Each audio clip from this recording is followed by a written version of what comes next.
कोविड-19 के खिलाफ भारत के प्रयास विश्व स्तर पर उदाहरण बन रहे हैं। भारत ने दिशा निर्देशों से लेकर वैज्ञानिक समाधान विकास में अग्रणी भूमिका निभाई है और कोरोना वैक्सीन निर्माण पर तेजी से काम चल रहा है। इसी कड़ी में 30 जुलाई को भारतीय आयुर्विज्ञान अनुसंधान परिषद के तत्वाधान में एक अंतर्राष्ट्रीय विचार संगोष्ठी का आयोजन किया गया। इस संगोष्ठी का उद्देश्य था कोविड-19 महामारी के खिलाफ वैक्सीन विज्ञान और नीति पर नवीन विचारों का आदान प्रदान। पेश है एक रिपोर्ट।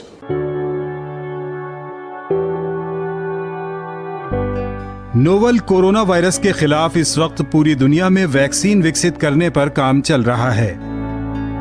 इन प्रयासों में भारत अग्रणी भूमिका निभा रहा है। कई देशों सहित भारत में कोविड-19 वैक्सीन चिकित्सीय परीक्षण के चरण में पहुंच चुकी हैं। इन्हीं प्रयासों को और ज्यादा तेज और सटीक बनाने के उद्देश्य से भारतीय आयुर्विज्ञान अनुसंधान परिषद के तत्वाधान में 30 जुलाई को एक अंतर्राष्ट्रीय विचार संगोष्ठी का आयोजन किया गया। इस वेब संगोष्ठी में वक्ताओं के तौर पर दुनिया के बेहतरीन चिकित्सा विशेषज्ञ और वैज्ञानिक शामिल हुए और कोविड-19 वैक्सीन्स के लिए विज्ञान में नए और नीतिगत आइडियाज पर चर्चा की।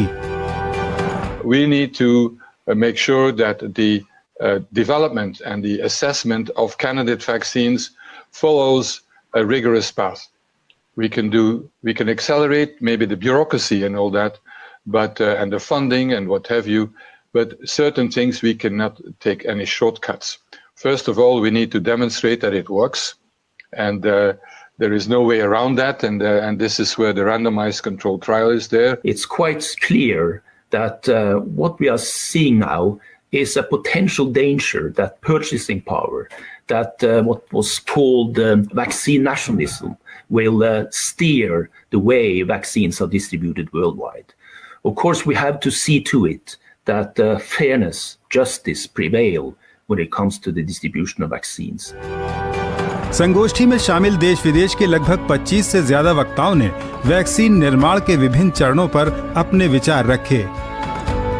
इसमें कन्फ्रंटिंग द पैंडेमिक, वैक्सीन विकास में रोल आउट और महामारी स्थितियों में उभरते सबूतों को अपनाना जैसे विषयों पर गहन चर्चा की गई।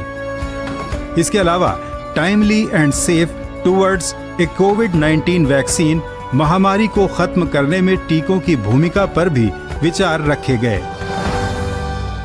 India has a fantastic world-class vaccine industry, has research capacity to discover vaccines. So, and I hope that you will be very active, and you've been active, but also in vaccine human trials. India is such a powerhouse when it comes to the development and production of vaccines, and I should also say that we at Karolinska Institute we have several collaborative links with India that really gain in importance during this particular pandemic.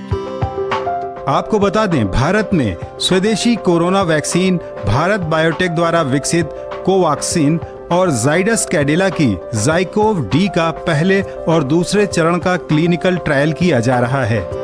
इसके साथ Oxford द्वारा विकसित vaccine के तीसरे और अंतिम चरण का मानव परीक्षण भी किया जा रहा है। सीरम इंस्टीट्यूट ऑफ इंडिया ने देश में 5 स्थानों का चयन किया है, जहां लगभग 4 से 5 हजार लोगों पर इस वैक्सीन का परीक्षण किया जाएगा। भारत में ये वैक्सीन कोविशील्ड के नाम से तैयार की जाएगी। इन परीक्षणों से भारत को बेहतर शोध डेटा उपलब्ध होगा, जो स्वदेशी वैक्सीन विकसित करने में भी सहायक होगा।